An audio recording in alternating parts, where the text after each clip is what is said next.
Good day everyone. Welcome to another episode of Learning the English Language with me, Vinod. So, today I'm going to take up certain words related to cooking and food and how to infuse it with topics that are related to other genre and concepts.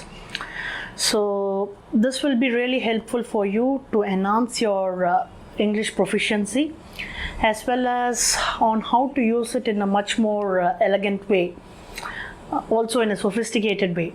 So, shall we begin? Here we go. The first word is cook. So, cook means when you take it, it's normally like my mom cooked a delicious. My mom cooked a delicious meal for me today, right? It's just no big deal.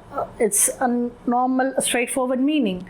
Now, my mom cooked a lot of food for me today. That's straightforward, right? Now, what if I say cooked up? Okay, what if I say cooked up?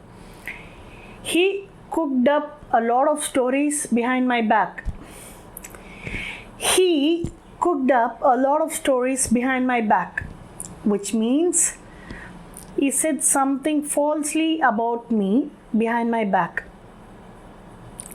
He said something which were not true about me behind my back. Okay, so this is one such statement, false statements or something which were not true about me behind my back. So cooked up, even though the word cook is there, it is not the direct meaning, right? So cooked up means false statements or the statements which were not true. Okay, so the second word which I want to say, spice up. Again, spice up. Okay, when I use just spice, he used a lot of spices in the soup. Okay, he used a lot of spices in the soup, which means maybe oregano, thyme, rosemary. Straightforward meaning, right? But when I use it as spice up or spiced up, okay, the meaning changes entirely over here. Okay, he spiced up the event with a lot of rock and jazz music. Okay, he spiced up the event with a lot of rock and jazz music, which means he made it that more exciting for the audience. Okay, spiced up means he made it more exciting, he made it more fun loving for that particular set of audience. Alright, that is spicing it up or spiced up or spice up. Understand? So the next word I want to convey is what I can say related to the food. Okay, flavor. Okay, to achieve the flavor of success, you need to work hard. Again, I repeat, to achieve the flavor of success, you need to work hard, which means to taste success. Again, I'm saying to taste success also you need to work hard. See, to achieve the flavor of success, you need to work hard. To taste success, you need to work hard, which means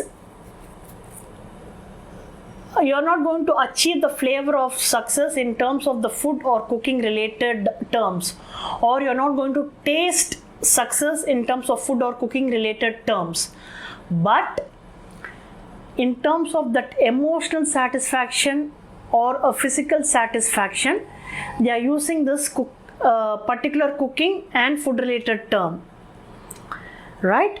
But in a normal cooking or food related term, it will be termed as the strawberry flavor, vanilla flavor or chocolate flavor.